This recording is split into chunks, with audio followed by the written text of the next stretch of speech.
Hello friends, NTA UGC net का most important question लेके मैं आ गई हूँ आप लोगों के साथ। तो क्वेश्चन देने से पहले मैं आपको बता दूं कि अगर आप भी इग्नू से एमए कर रहे हैं या करने में इंटरेस्टेड है, आपका सब्जेक्ट भी इकोनॉमिक्स है, तो आप मेरे चैनल को सब्सक्राइब कर सकते हैं। इस चैनल पे आपको इकोनॉमिक्स के सभी सब्जेक्ट कोड की वीडियो मिल जाएंगे और इस चैनल पर मैं एनटीए यूजीसी नेट की भी प्रिपरेशन करती हूँ, तो इसके लिए भी आप मेरे चैनल को सब्सक्राइब कर सकते हैं। तो एनटीए यूजीसी नेट का आज प्रीवियस क्वेश्चन में आइए देखते हैं क्या है। जीडीपी, जीएनपी और एनएनपी और एनडीपी के बारे में कि ये चारों क्या होते हैं। ये जो है एनटीए यूजीसी नेट के लिए बहुत ही इंपॉर्टेंट है, क्योंकि उसमें जीडीपी, जीएनपी, एनएनपी और एनडीपी के बारे में पूछता है। बहुत बार प्रीवियस ईयर में क्वेश्चन भी रिपीट हो चुके हैं। तो आइए देखते हैं कि क्या क्या होता है ये सब। देखेंगे जीडीपी के बारे में। तो जीडीपी के अकॉर्डिंग जो हमारे देश का स्थान है पूरे विश्व में, तो वो है 6ठे स्थान पे। यहाँ पे मैंने गलत लिख दिया है, 6ठे स्थान पे है, ठीक है। तो यहाँ पे आप इसको ठीक कर दीजिएगा, 6 नंबर पर है। और जीडीपी को क्या कहते हैं? जीडीपी को अपने राजनीतिक सीमा में रहकर ही जीडीपी निकालना पड़ता है। अपने राजनीतिक सीमा का मतलब आप समझते हैं? राजनीतिक सीमा में मतलब मैं बताती हूँ कि अगर राज्य की बात करें, किसी राज्य के जीडीपी की बात करें, तो अगर हम झारखंड के हैं तो हमें झारखंड के जीडीपी को हम मिज़ोरम में नहीं मिला सकते हैं, ठीक है। झारखंड के जीडीपी को हम मिज़ोरम में नहीं मिला सकते हैं, या फिर अगर हम उत्तर प्रदेश के हैं तो उसकी जीडीपी को बिहार में नहीं मिला सकते। अपनी राजनीतिक सीमा, इसको बोलते हैं राजनीतिक सीमा, ठीक है। एक मैंने लिमिटेड आपको एग्जाम्पल के लिए बता दिया। जैसे कि अगर हम इंडिया के हैं, देश का एग्जाम्पल ले, अगर किसी देश का जीडीपी लेते हैं, तो अगर हम इंडिया के हैं तो हमारे जीडीपी को अगर इंडिया का ही कोई व्यक्ति चाइना में रह के प्रोडक्शन कर रहा है और मतलब अपना ले रहा है पैसा, तो उसको हम अपने जीडीपी में शामिल नहीं कर पाएंगे, ठीक है। हम इंडिया के हैं तो राजनीतिक सीमा के अकॉर्डिंग हमें इंडिया के ही जीडीपी को देखना पड़ेगा, ठीक है। तो उदाहरण के लिए यदि मैंने आपको बताया कि यदि राजस्थान की जीडीपी है तो वो राजस्थान की सीमा में रहकर ही बनानी चाहिए और वह मध्य प्रदेश में नहीं घुस सकती है, ठीक है। मैंने आपको बताया ना एग्जांपल में कि अगर राजस्थान की है तो राजस्थान में ही रहनी चाहिए, मध्य प्रदेश में एंट्री नहीं कर पाएगी, ठीक है।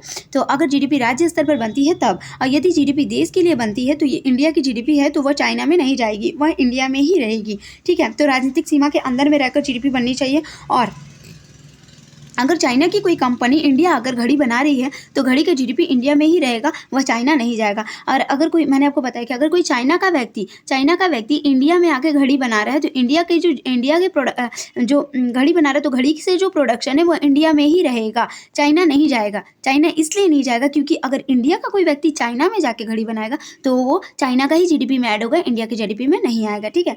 आगे देखते हैं।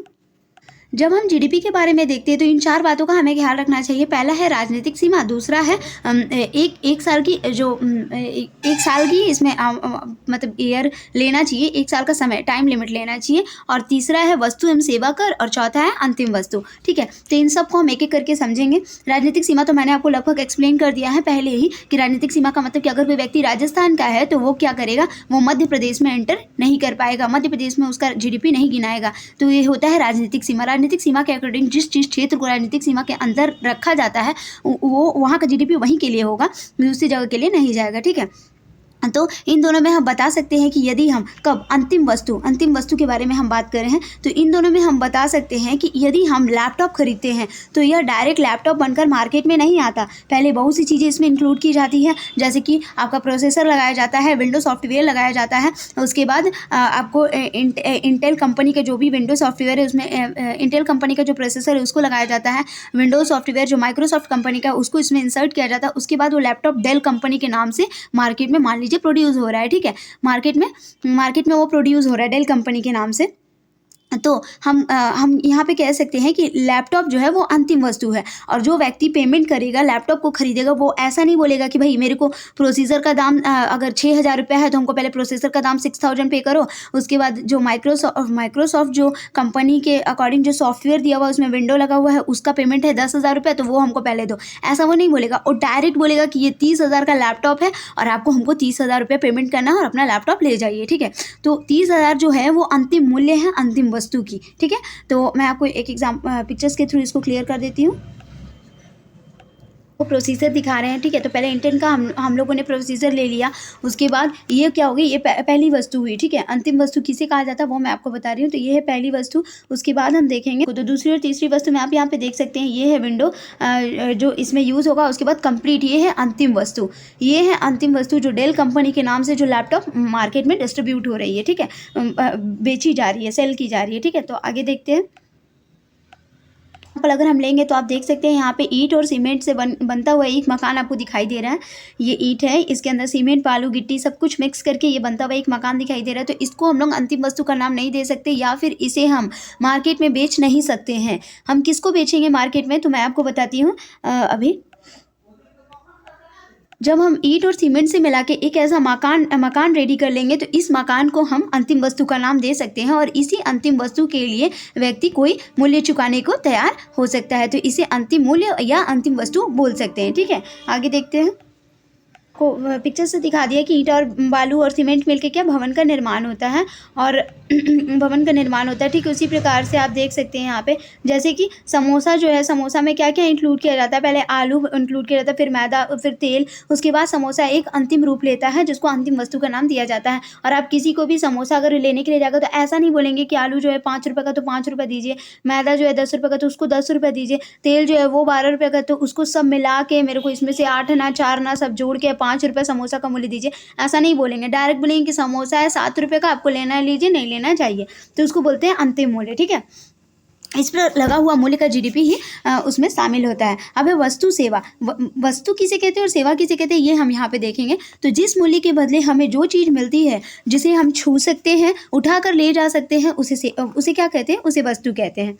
उसे वस्तु कहते हैं, सेवा नहीं, उसे वस्तु कहते हैं। यहाँ पे गलत हो गया, उसे वस्तु कहते हैं। जब पेमेंट के बदले कुछ ना मिले बल्कि हमें महसूस हो कि कुछ मिला है, जैसे कि सेवा कहते हैं। उदाहरण के लिए आप ले सकते हैं यहाँ पे, उदाहरण के लिए कि आप होटल में जाकर खाना खाते हैं, इसके बदले में जो बिल दिया जाता है वह वस्तु है। आप जो होटल में जाके खाना खा रहे हैं तो आपको खाना परोसा जा रहा है, उसमें आपको मटर पनीर दे रहा है, ठीक है, उसमें आपको दे रहा है छोले कुलचा, उसमें आपको दे रहा है चटनी, उसमें दे रहा है सेजवान चटनी, प्याज, मिर्चा, ये सब जो दे रहा है, ये सब जो आप खा रहे हैं, जिसका उपभोग करें, ये है वस्तु। लेकिन जब आप इस मटर पनीर का जो भी आप खाना खाए, उस थाली का पेमेंट तो दे रहे 500 रुपया, लेकिन 500 के बाद जो 20 रुपया आप उस बिल के फाइल में रखते हैं, वो किस लिए रखते हैं, टिप के लिए। तो एज अ टिप जो देते हैं वो किस लिए देते हैं, वेटर की सर्विस के लिए। जो वेटर हमें खाना सर्व करता है उसकी सर्विस, उसी को बोलते हैं सेवा। सर्विस के लिए जो 20 रुपीज़ दे रहे हैं ये सेवा होता है, और वस्तु होता है खाना। ठीक है, आगे देखते हैं। हमारे देश में जितनी भी वस्तुओं और सेवाओं का उत्पादन होता है उनका हिसाब रखना जीडीपी होता है। लेकिन हमें वास्तविक इसका परिभाषा क्या होगा, जीडीपी की गणना केवल राजनीतिक सीमा में ही रह के किया जाता है, भौगोलिक सीमा में नहीं।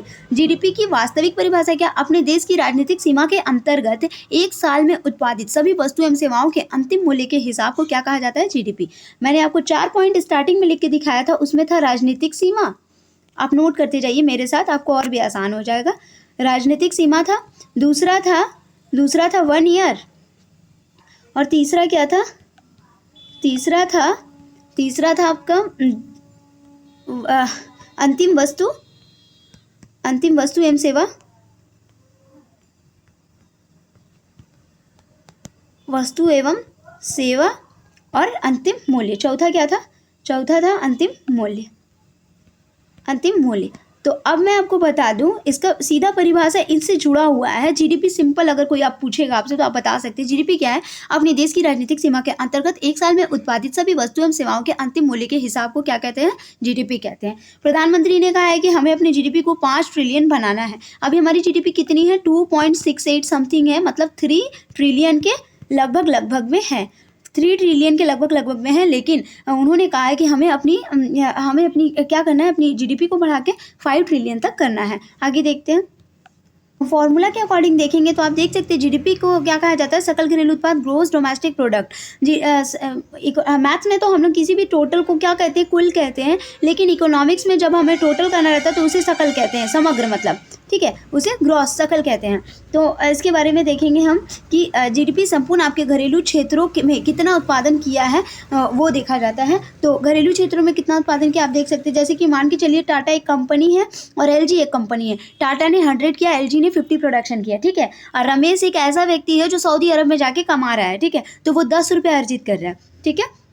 तो हम अपने जीडीपी में रमेश की आय को नहीं शामिल करेंगे। क्यों नहीं करेंगे, क्योंकि रमेश सऊदी गया हुआ है, वो हमारे देश का नहीं है, और हमें जीडीपी में केवल अपने देश का ही, अपनी राजनीतिक सीमा के अंतर्गत ही एडिशन को लेना है। तो हम जीडीपी निकालेंगे टाटा और प्लस एलजी को जोड़ के, तो क्या हो जाएगा 100 + 50 150, ठीक है। जीडीपी से तब फिर बोल रहा है कि जीडीपी से हमें यह पता चलता है कि हमारे यहाँ उत्पादन कितना हो रहा है। यदि उत्पादन ज़्यादा होगा तो रोजगार ज़्यादा मिलेंगे। जीडीपी का मतलब यह नहीं होता है कि सारा पैसा हमें मिलने वाला है। एलजी कंपनी हमें टैक्स दे, जीडीपी का मतलब ये थोड़ी होगा कि 150 अगर यहाँ पे प्रोडक्शन हो रहा है तो ये टोटल हमारे ही अकाउंट में जाएगा, ऐसा नहीं होता। एलजी कंपनी बाहर की है और टाटा कंपनी हमारे देश की है, तो टाटा कंपनी 100 प्रोडक्शन तो हमें अपने देश को ही देगी, लेकिन जो एलजी कंपनी का 50 प्रोडक्शन हो रहा है, ये जो 50 प्रोडक्शन हो रहा है वो क्या करेगी, इसमें से टैक्स पेमेंट करेगी और जितना भी प्रॉफिट होगा वो क्या करेगी, अपने देश को भेज देगी। प्रॉफिट वो अपने देश को भेजेगी, बस हमें टैक्स देगी और हमारा प्रोडक्शन बढ़ेगा। ठीक है, तो मैंने आपको बता दिया कि टैक्स जरूर देगी, रोजगार भी देगी, लेकिन अपना सारा मुनाफा अपने घर ले जाएगी। एलजी कंपनी हमारे देश को कुछ नहीं देने वाली है, वो अपना मुनाफा अपने घर ही ले जाएगी। तो रमेश सऊदी में कमा रहा है तो क्या हुआ, वह जो अपना 10 रुपये वो भारत को ही भेजेगा। रमेश का फैमिली क्योंकि इंडिया में रहता है इसलिए वो सऊदी में कमाए चाहे कहीं भी कमाए, पैसा तो वो इंडिया में ही बेचेगा अपने फैमिली को। ठीक है, तो अब एक जीडीपी से ही क्या निकल के आता है, जीएनपी। जीएनपी को क्या कहते हैं, gross national product. Gross national product कैसा होता है, ग्रॉस नेशनल प्रोडक्ट में क्या किया जाता है कि जीडीपी, ग्रॉस नेशनल प्रोडक्ट का फॉर्मूला होता है GDP plus X minus Y. X क्या होता है, जो रमेश सऊदी में कमा रहा है वो, जो इंडिया का आदमी है बाहर रह के कमा रहा है। ठीक है, और ये वाई क्या होता है, जो एलजी कंपनी जो बाहर की है हमारे देश में आके कमा रही है। ठीक है, तो इन दोनों का सब्ट्रैक्शन को जीडीपी में ऐड किया जाता है। ठीक है, तो हम लोग देखेंगे तो यहाँ पे आप देख सकते हैं जीडीपी टोटल हमारे पास है 150, क्योंकि इसको ऐड किया जाता है यहाँ पे प्लस, और एक्स का वैल्यू रमेश तो 10 रुपये कमा रहा है और एलजी कंपनी कितना 50, तो टोटल हमारे पास जीएनपी कितना हो जाएगा 110। जीएनपी हमारे पास 110 हो जाएगा। ठीक है, तो जो हमारे काम लायक था जीएनपी वह कम हो गया। एक्चुअल में तो हमें जीडीपी देख के लग रहा था कि अरे हमारे देश का प्रोडक्शन 150 है, लेकिन एक्चुअल में जब हम जीएनपी नेट अपने देश का ही केवल निकाले तो क्या हो गया, कम हो गया, 110 हो गया। तो जो हमारे काम लायक था वो कम हो गया और जो बड़ा दिख रहा था वो वास्तव में हमारे काम लायक नहीं है। ठीक है, आगे देखते हैं। स्थितियों में जीडीपी और जीएनपी आपस में बराबर होते हैं। कब, यदि बंद अर्थव्यवस्था की स्थिति होती है तब, क्योंकि आयात निर्यात नहीं होता है। अगर बंद अर्थव्यवस्था की स्थिति होगी तब क्या, जियो हमारे देश का है तो ये कहाँ, एक तो बंद अर्थव्यवस्था में आपस में बराबर होता है और निर्यात और आयात में आपस में बराबर होता है। ठीक है, लेकिन जियो क्या है, जियो हमारे देश का है तो ये क्या जीडीपी में जाएगा और जीएनपी में जाएगा। और ये क्या है, वोडाफोन हमारे जीडीपी में जाएगा, जीएनपी में नहीं आएगा। क्यों, क्योंकि ये दूसरे देश का है। एनडीपी, अब हम देखेंगे जीडीपी से ही निकल के आता है एनडीपी, जीडीपी से निकल के आता है, जीडीपी को हटाओ एनडीपी लिख दो इसको। ठीक है, तो एनडीपी का मतलब हो जाता है नेट डोमेस्टिक प्रोडक्ट, शुद्ध घरेलू उत्पाद। शुद्ध घरेलू उत्पाद में क्या कहते हैं, जब हम 10 एलईडी बल्ब का उत्पादन कर रहे हैं, ठीक है, और यदि 2 एलईडी बल्ब टूट जाता है तो हमारे पास कितना प्रोडक्शन हुआ, 8। जीडीपी में हम टोटल प्रोडक्शन को ऐड कर लेते हैं, 150 है तो बोलते हैं 150। ज़रूरी नहीं है इसमें से कितना सारा चीज़ टूटा होगा फूटा होगा, 10, ये तो हमारा अमाउंट बता रहा है, ह्यूज अमाउंट, लेकिन इनमें से कितना मिस हो गया है, टूट गया, फूट गया, उसको तो नहीं जोड़ा गया। तो मान लीजिए कि 10 एलईडी बल्ब का प्रोडक्शन किए, 2 खराब निकल गया, तो एक्चुअली टोटल आउटपुट में तो 10 ही जाएगा, लेकिन नेट में कितना जाएगा, 8 जाएगा। ठीक है, तो देखते हैं इसके बारे में। कितना हुआ, 10 हुआ, लेकिन 2 बल्ब टूटा हुआ था, तब एनडीपी कितना हो जाएगा, एनडीपी हो जाएगा 10 - 2 = 8। ठीक है, अब उसी से निकल के आएगा इधर एनडीपी, तो जीडीपी माइनस डेप्रिसिएशन मतलब टूटा हुआ चीज़। ठीक है, तो अब यहाँ पे यदि बोल रहा है कि यदि जीडीपी इक्वल टू 150, डेप्रिसिएशन 10 है, तो एनडीपी कितना होगा, तो 150 - 10 140 हो जाएगा। ठीक है, उसी प्रकार से जीएनपी से हम निकाल के लाएंगे एनएनपी, मतलब नेट नेशनल प्रोडक्ट। ठीक है, तो इसमें भी हम राष्ट्रीय स्तर पर जो भी उत्पादन होता है उसमें से टूट फूट को हटा देते हैं। तो मान के चलिए कि आप यहाँ पे एनएनपी है जीएनपी माइनस डी, तो जीएनपी है आपका 110 और डेप्रिसिएशन कितना हुआ है, 8, तो 102 हमारा आंसर हो गया। ठीक है, तो अगर वीडियो अच्छी लगी तो प्लीज़ लाइक और सब्सक्राइब माई चैनल गाइस, और मेरे चैनल का ग्रो बढ़ाने के लिए इसे आप शेयर भी कर सकते हैं। अगर जीएनपी एनडीपी आपको समझ में आ गया है, एनएनपी और एनडीपी, तो आप कमेंट में थैंक यू भी बोल सकते हैं। Thank you.